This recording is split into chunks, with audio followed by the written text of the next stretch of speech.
మీసం ఇది ఆంధ్రుడి రోషం రారమ్మని పిలుస్తోంది తెలుగుదేశం నీలాకాశం నీకది శేషం నిప్పులపై నడిపించర నీ ఆవేశం పిడికిలిలో పట్టరా పిడుగుల శబ్దం దారులకే నేర్పరా దాచిన యుద్ధం పట్టర నువ్వు పట్టు మహానాడు బాట పట్టు కట్టర నువ్వు కట్టు పసుపు జెండా జట్టు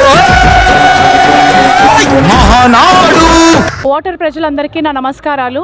నేను నర్సరావుపేట టీడీ ఉమ్మడి అభ్యర్థి అయిన చదలవాడ అరవింద్ బాబు గారి కుమార్తెను డాక్టర్ చదలవాడ అమూల్యని. గడిచిన 5 సంవత్సరాల్లో మా నాన్నగారు చేసిన కష్టానికి ఈరోజు ఏదైతే మేము పర్యటన చేస్తున్నామో 3వ వార్డులో కానీ అలాగే 45 రోజుల నుంచి మేము చేస్తున్న విస్తృత పర్యటనలో వివిధ రంగాలలో ఉన్న వ్యక్తులు కానీ డాక్టర్స్, టీచర్స్, లాయర్స్ దగ్గర నుంచి చిన్నపిల్లలు, పెద్ద పిల్లలు అంటే ముతక అందరి నుంచి ఆదరణ చాలా అనూహ్య స్పందన లభించింది మాకు.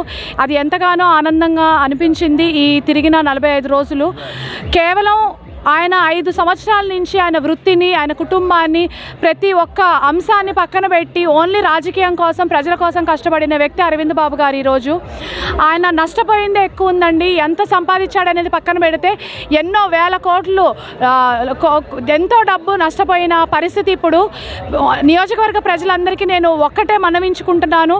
ఇది కొద్ది గంటల సమయమే ఉంది మనకి ఎలక్షన్కి.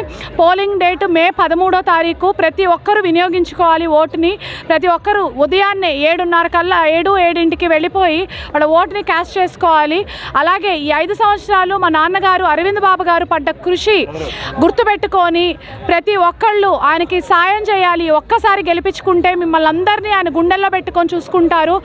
10 మందికి హెల్ప్ చేసే చేతులే తప్పితే ఆయనకి దోపిడీ చేసే అలవాటు అసలు లేదండి. ప్రత్యర్థులు ఎంత బలవంతులైనా అవ్వనియండి.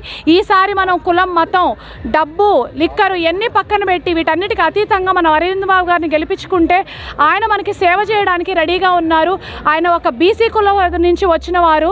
మన బీసీ కులస్తులు అట్లానే బడుగు బలహీన వర్గాలన్నిటికీ ఆయన ఆశాజ్యోతి. ఆయన ప్రతి ఒక్కళ్ళకి సహాయం చేస్తారండి. ప్రతి ఒక్కళ్ళని గుండెల్లో పెట్టుకొని చూసుకుంటారు. ఏమీ అధైర్యపడద్దు, అందరూ ధైర్యంగా ఉందాము. మన అవతలి వాళ్ళు ఎంత గట్టోళ్ళైనా అవ్వచ్చు. మనం మన బలంతో ఆయన కష్టాన్ని ఒక్కసారి గుర్తు తెచ్చుకొని మనస్ఫూర్తిగా మనస్సాక్షికి చెప్పుకొని ఆయనకి ఈసారి ఓటేసి అత్యధిక మెజారిటీతో గెలిపిద్దాము. అలాగే ఎంపీ గారైన లావు కృష్ణదేవరాయలని కూడా భారీ మెజారిటీతో గెలిపించాలని అందరినీ కోరుకుంటున్నాను.